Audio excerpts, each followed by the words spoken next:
This is What's Up Now, and we have a very, very special guest.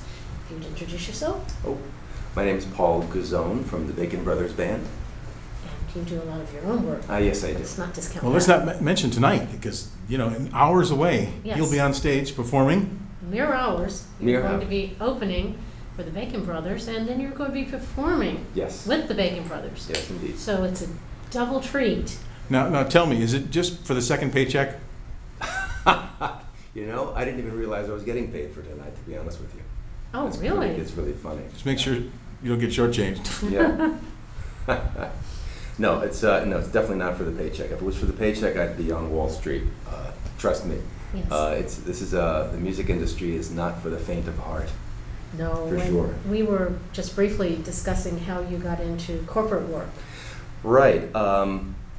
Well, as I was about to say to you before the camera was rolling, was that I got into commercial music and corporate music really as self-defense, is the way I describe it, because I wanted to have a career in the music industry, and it's a precarious business. You might or might not be successful, and around the time of when my first band broke up in the late 1970s, actually, I started to work as a sideman, work for hire as a bass player and occasional guitarist. But then, among that circle of friends, a few of my friends started to work in the commercial music business in New York City. They were writing commercials that were then called jingle houses, music production firms.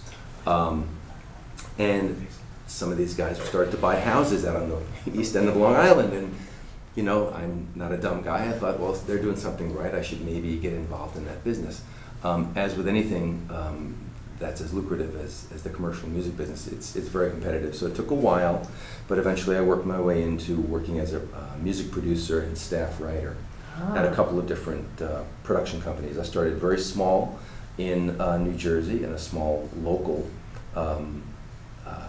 radio-only production house, which is actually how I really got my love of radio, because we would write radio commercials, and I started writing radio copy to go along with the music, and it was all, all in-house.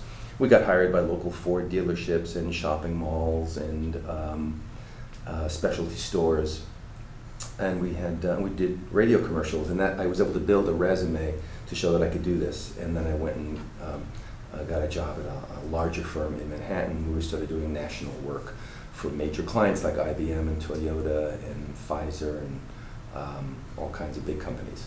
And that was a combination of special material for special events, sometimes called corporate shows, product launches, and then eventually television and radio commercials on a national scale. So I started doing work for companies like Hasbro and Jaguar and so many, Procter & Gamble, a lot of work for Procter & Gamble. So yeah, that's how I got into it. But it all came about as a result of wanting to make a living in the music industry, but realizing that I'd be somewhat limited if I just played the bass and sang. You like to eat. I like to eat, I like to pay the rent. So that's a continuing thing. You've got some things on the air right now, don't you? Well, not on the air. I've had, last year I had a couple of things on the air, but, or on the web now, which is what it is, it's on the web. Yeah, I did a really nice piece for Chevy, a sound design piece for Chevrolet, which it actually is. The good thing about the web is that it lives forever. So if you were to track this down, you'd still see it on the General Motors website. So it was an award-winning piece, which I'm very proud of. A sound design piece for the Chevy Cruze. So that's up there forever. But I'm working on some other projects for corporations. I'm going to go back and do I'm going to music direct a special event for the 100th anniversary of Johns Hopkins University School of Medicine for the Bloomberg Philanthropies, which I'm very excited about. And I can't really talk much more about it than that because it's kind of a big deal, and we just can't really talk about it. But that'll happen in September, so that's going to be exciting. And I've got some other things that are happening in the corporate world. So you're constantly working. Yeah, that's what you got to do, and I'm happy to do it. It makes my life interesting. Could you tell us about Triple Z? Triple Z Music is the company I have with my wife, Mary Ellen Bernard. When I got out, when I broke up with my business partner from the commercial music business back in the 90s, Mary Ellen and I pooled all of our various projects under one umbrella. We named it Triple Z Music. My last name has 2 Z's in it. Her given name has 1 Z in it. And we used to joke that we couldn't, if we hyphenated our last names when we got married, we couldn't spell it on the Scrabble board. So Triple Z Music is our little inside joke. And so we just did it. So we make records, we do music production, we do our own songs, we work for outside clients, we work for music production, theatrical production companies. It's basically anything you could think of with music. Wow. We offer the service. That's a lot of pies. Yeah. Well, it's actually not. It's it's all music related. Mm-hmm. And I've been doing this long enough that I can hire the right people if I can't do it myself, which is the key, I think, is to getting great people. It's like casting a movie. You cast the job Mm-hmm. with the people that have the skills. If I can do it, I will, of course. If I can't, I find somebody who can do it, and I just produce it. That's a special kind of person, though, that can separate their ego from their art.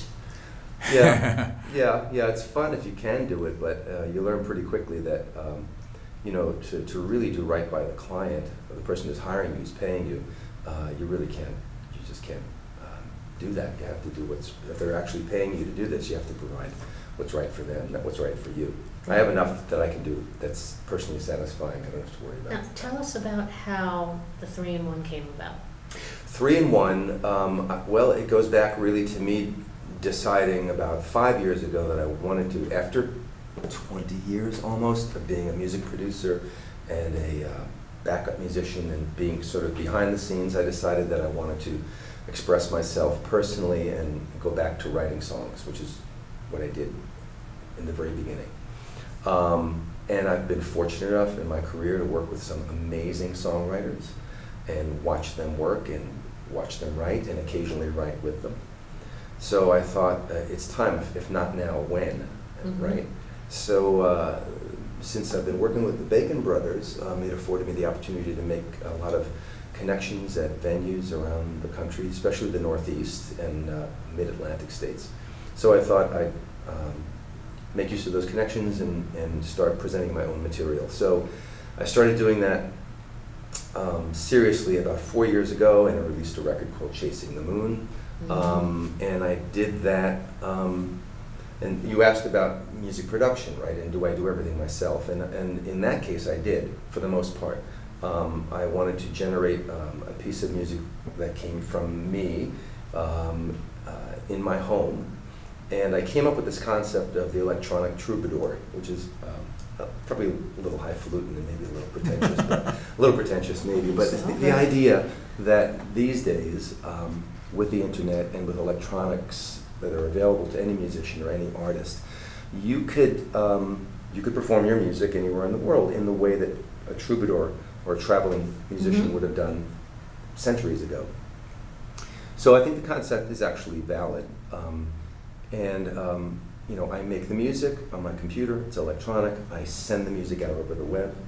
You know that people are doing concerts on the web, Mm-hmm. right? So what is the difference? It could be a house concert, a theater, or a computer screen.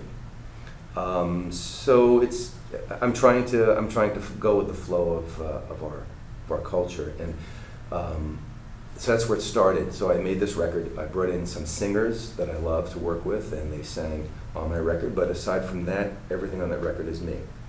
All the instruments are me. For 3-in-1, so we released Chasing the Moon. I toured behind that. I got some traction. I got excited about it. I started performing. I shook out the cobwebs. I was having a ball, and I decided that I need to continue the energy to keep the flow Mm-hmm. going. So I decided that I would write and produce a song a month for a year. That was my concept. This is something that I could talk about on Facebook. Mm-hmm. I could invite people to comment on. I could reach out, again, in the spirit of the electronic troubadour. I'm going to go out and find you. You could find this. It's just what I did this month, you know. And I would make it available on all of the services, iTunes, Spotify, YouTube. In some cases I was able to put together videos. Again, I got people to do this for me. It's not one of the things that I do. So there's some videos out there for some of the songs, and one song a month for a year. That was going to be, that was the concept. Then as I started touring or playing wherever I was playing, people were asking me if they could have, hard copies of it. So we decided to put 3 songs together in mini EPs, hence the name 3 in 1. Ah. So 3 in 1. So it was a little mini EP CD. Well, then that got out of control. So after a while, after the 3rd one came out, I now had 3 mini EPs, and people had to buy 3 separate CDs. Now, not to mention the waste of the plastic and the paper. My wife said to me, that's it. We're not doing a 4th one. Oh. You got to put out a full CD. So I said, okay, you're right. The Bacon brothers were getting ready to gear up to go out this spring, so we made sure we put all 9 of those songs plus another single from a few years ago together on a 10-song CD package, and that's the 3-in-1 collection. And actually it holds together because all the songs were done within a year. They kind of have a flow to them. Mm-hmm. They all sound cohesive. Obviously they're coming from me, it's my voice. So it's kind of exciting, and I was able to look back on it, and I think we did a good thing. I was curious about when the feedback you got from people between songs. Did that change anything about how you approach the next one? No, actually it didn't. No, it was actually my own personal feedback. I mean, I learned from each one. Mm-hmm. As a music producer, not to get too technical, but you really start listening. You put your songs under a microscope. Every artist. I mean, you're a graphics designer, right? So a graphic artist. So when you look at your work, you say, if I had only done that. Yeah. So with each iteration of a production, with each song, I would learn something. Could be anything. The way I mixed it, the way I sang it, the way I wrote it, whether or not I put drums on it or live drums or electronic drums. You pick every second apart. Yeah, you do, and it's pretty maddening. When do you know it's done? Well, sometimes it's just done. Sometimes there's a song that it's on this record called "Wherever This Highway Goes." Yes. Which I co-wrote with 2 of my bandmates in the Bacon brothers, Frank Velarde and Ira Siegel.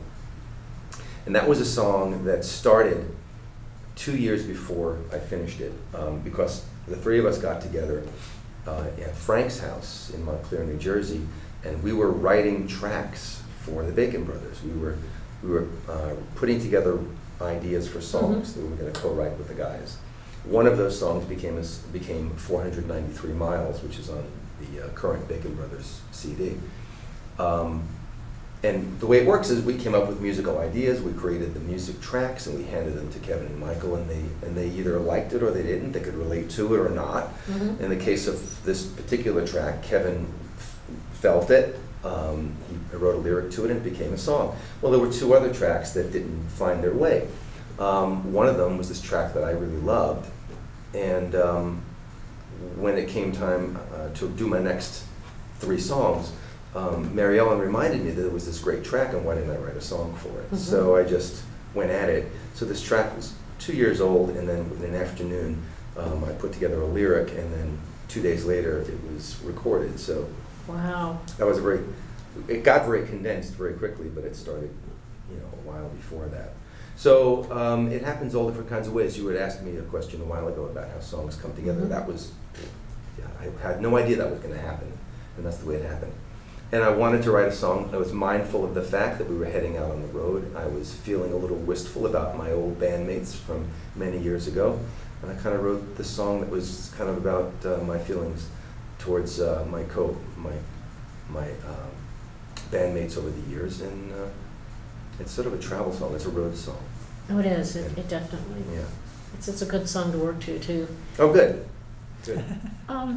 Do you ever find that some songs, you write them and they're done, they're ready, and other songs you just revisit, and there's nothing you can put your finger on, but everybody else says, oh, this is wonderful, but there's something. Yeah, it happens all the time.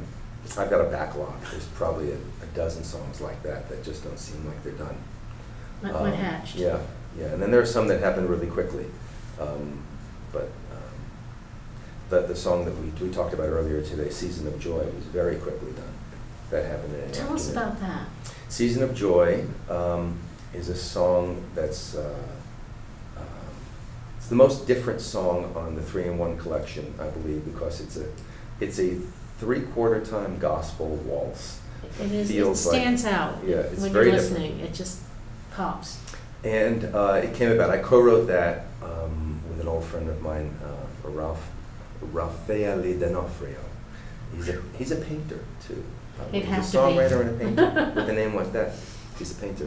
But we met at a music production company back in the late 1980s, and we were working, you know, between works for hire. We would sit around and write songs, and this particular song came about.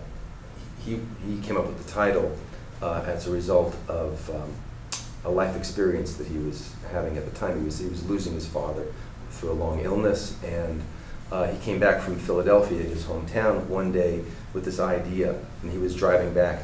I could imagine him in the car thinking about this. I mean, I don't know if you've had this experience. You know, driving is it's a good time to write a song. Meditative. It's a meditative thing. Shouldn't be, right? You should be paying attention to the road. That's what they say. But if you're on Route 95 and you've driven this road 100 times, you know where the toll booths are and the rest areas are. So you're just zoning out. You're on autopilot. And it's meditative. You're on autopilot. So it's a good time to, you know, I think the other gestate. half of your brain starts taking over. Anyway, he was coming back from what was obviously an emotional experience for him, and he had this idea for the song, and the next day he brought in the words to what would become the chorus of the song, and pretty much inside of an hour we had it done, and it had just happened very organically, and it was very fast. Yeah, it was probably the fastest song I've ever written. And it's a good one, and I'm very proud of it. It's very beautiful. Yeah, thank you. In our brief 3 minutes or so, can you tell us about the music business, how it's changed, and how maybe you have some hope for the future or not?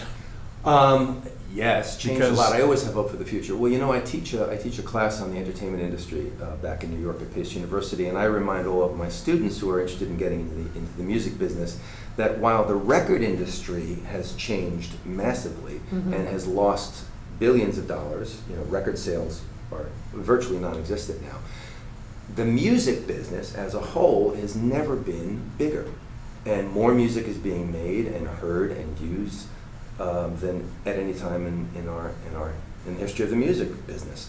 So that's the good news. You can have a career in many ways in the music industry. The music industry has now become a media business, so we have to be aware of that. It's not just music, it's visual, it's communications, it's the communications business. If you're a musician, you're online, you're a business, you're a small business. So while the digital revolution has, you know, even the playing field, it's given us opportunities to be very creative. You have to figure out a way to be unique and stand out. Such sameness. Yeah, in such, well, a lot of sameness has been generated because that's the way music is marketed. Pop music is marketed to be generic, but there's lots of music available to us. The scale has come down. I made my entire record myself in my house, and I think it's a good quality record. So it didn't cost me very much to do that. So that's the good thing. I could now distribute my music electronically. That's a good thing. It's generating pennies at a time. That's a bad thing. But I'm making fans, and I'm playing live, and I'm generating income that way.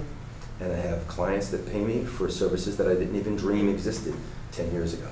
You know, making music for a website didn't exist 10 years ago. No. And now it exists. So, you know, it's constant change. That's all you can do is roll with it. And you embrace the technology. Embrace the technology, yeah. Yeah. I think that is marvelous. Yeah. That's about it. So. Yeah. Thank you very much. My pleasure. I hope that was helpful. It was. It was very good.